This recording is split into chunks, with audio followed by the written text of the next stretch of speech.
on how the team is currently constituted? Yeah, it's going to have a big impact, and I also think it's a desperate move, because if you look at Spurs at the moment, they are lacking short of they're short of midfielders, especially maybe attacking the midfielders and also defensive midfielders. Because if you look at the team, especially the midfielders, they've been cropped with a lot of injuries. Yeah. And if you even look at our own Victor Nyama, has fallen down into the rank and is not even being put in the match squad of the traveling team. So I think Fernandes coming to Spurs, it's a desperate move, because he's so desperate to try and maybe bring in somebody in that midfield who can maybe rejuvenate and maybe try to push on the team, because as we speak right now, Eriksson is already leaving the team at the end of the season. So we're probably seeing another Tottenham that will be taking another years to rebuild again, because I mean, this is a project that took the former manager years and years to build, and you're seeing that the moment it was now starting to pick up, the coach left, and also now we are seeing probably the main players, the likes of Eriksson, about to leave. We saw the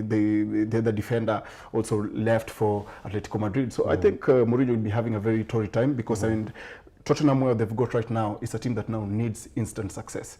And I doubt if Mourinho, probably with the way the team is conceding a lot, if he doesn't maybe go to the market and bring in the right players to maybe suit his style of play, they'll be struggling a lot. Okay. Before the beginning of the season, there was this one conversation about the move, whether Wanyama was going to be part of Tottenham Hotspurs or not. There was an approach by Club Brugge, but that didn't materialize. Are you reading much more into it right now, considering the fact that Mourinho had to get another player while Wanyama is already in the team? I mean, I think the beginning of the season, the conversation was a bit different, because at the time he had an injury. But here's a situation where he's not on injury, but still Mourinho considers another player to him. Well, it speaks a lot, because I mean, as a footballer, okay, I play for Sofapaka Football Club.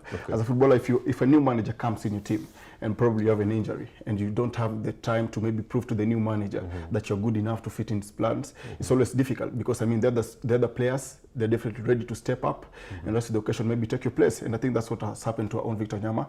And well, he was supposed to move to Brugge, but I think probably in terms of monetary, maybe they didn't agree in terms of the financial part of it. But I think probably this is the right moment for him now to move on, because the coach has been playing different players, especially from the youth team, trying to different players. But I mean, we have a Victor Nyama that probably is now at his peak, or maybe fit enough to try and play, but he's not even featured in the 18-man squad.